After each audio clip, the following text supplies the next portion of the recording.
Légende, je raconte, vous écoutez. La jeune fille orgueilleuse. Il y avait dans un village une fille merveilleusement belle que tous les riches et les jeunes gens désiraient pour épouse.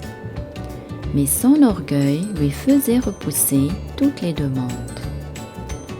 Un jour, un jeune paysan pauvre, habitant un village lointain, apprenant l'orgueil de cette femme et la convoitise dont elle était l'objet, vint trouver les riches du village de la jeune fille et leur dit « Je vous affirme que je l'épouserai cette fille si belle et que je vous l'enlèverai. » Les gens furent étonnés de cette déclaration. « Si ce que tu dis se réalise, répondirent-ils, nous te donnerons 50 piastres. » C'est entendu, reprit le paysan, et il alla trouver un homme très riche de son village qui habitait près de sa case et lui dit « Maître, je désire louer votre propriété si vous le voulez et le plus tôt possible. » Le paysan lui raconta dans quel but il voulait son terrain en location et le propriétaire accepta. Cette propriété renfermait 7 silos pleins de riz de toute espèce, du riz rouge à gros grains, du petit riz, du riz barbu. Il y avait également beaucoup d'esclaves au service du maître. Un jour, le jeune paysan revêtit de beaux habits pour aller rendre visite à la jeune fille. Arrivé dans le village où elle habitait, il se dirigea vers la case de celle-ci et entra. Le soir venu, un esclave qui accompagnait le paysan lui dit « Maître, je n'ai rien à manger. Pouvez-vous me donner de l'argent pour m'acheter quelque chose ?» Il prit une piastre et la lui jeta dans la pièce voisine où se trouvaient les serviteurs. « Tiens, dit-il. » La maîtresse de la case était étonnée de le voir donner une piastre, commandant un sou à tous les esclaves qui demandaient de quoi pouvoir acheter à manger. Chaque esclave allait dire à la jeune fille « Cet étranger est vraiment étonnant. Quand un esclave lui demande de quoi acheter à manger, il lui donne une piastre. » Le lendemain, le jeune homme fit appeler les femmes esclaves de la jeune fille et leur dit « Si votre maîtresse devint ma femme, je vous donnerai 10 piastres. » Les esclaves pressèrent alors la jeune fille d'accepter la main de cet étranger qui serait pour leur maîtresse et pour elle-même une source de prospérité. « Mais, dit la maîtresse, savez-vous s'il est riche ?»« Très riche, répondirent les esclaves. Il possède beaucoup d'argent, des rizières, des propriétés et de nombreux esclaves. »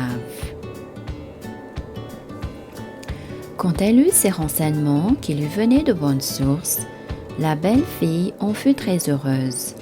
Elle consentit à aller voir le jeune homme chez lui, dans la propriété qu'il avait louée. Elle et ses esclaves furent émerveillés en voyant ses champs et ses rizières. Tout ce qu'elle pouvait désirer avait été préparé d'avance et se trouvait à sa disposition. Au moment où les esclaves devaient piler le riz pour le repas, ils demandèrent au jeune homme « Quelle espèce de riz faut-il piler, maître? Dans quel silo faut-il le prendre ?»« Pilez le meilleur, » répondit-il. La jeune fille était de plus en plus étonnée. Au bout d'une semaine, le jeune homme lui dit « Mademoiselle, je cherche à devenir votre mari. Qu'en pensez-vous? Si vous acceptez, nous irons devant votre père et votre mère, et je vous demanderai en mariage.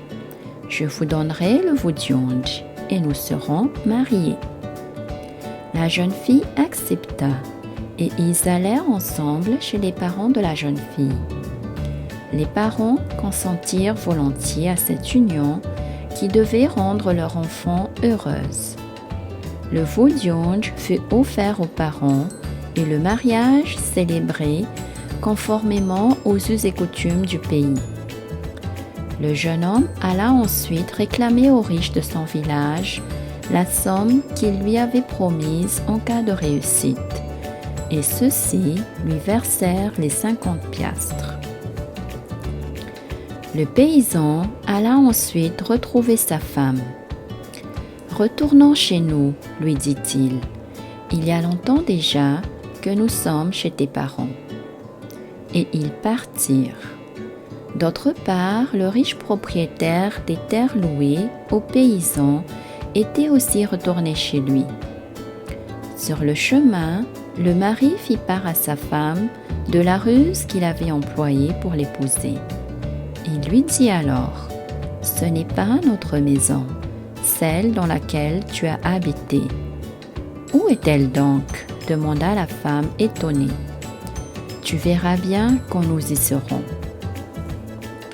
L'étonnement de la femme redoubla en voyant une petite cabane en motte de terre, sans aucune natte ni ustensile de cuisine à l'intérieur.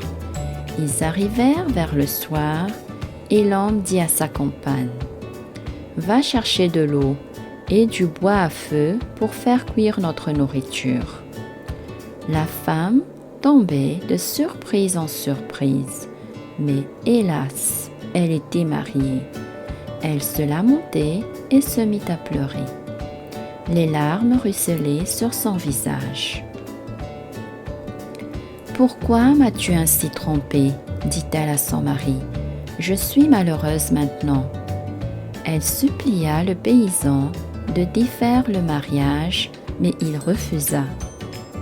Elle partit chez ses parents et leur raconta la supercherie dont elle était victime. Sa mère en fut très chagrinée. Les parents demandèrent encore au mari s'il voulait divorcer. Il refusa de nouveau. Finalement, il consentit à divorcer à condition qu'on lui donnât beaucoup d'argent et d'autres choses.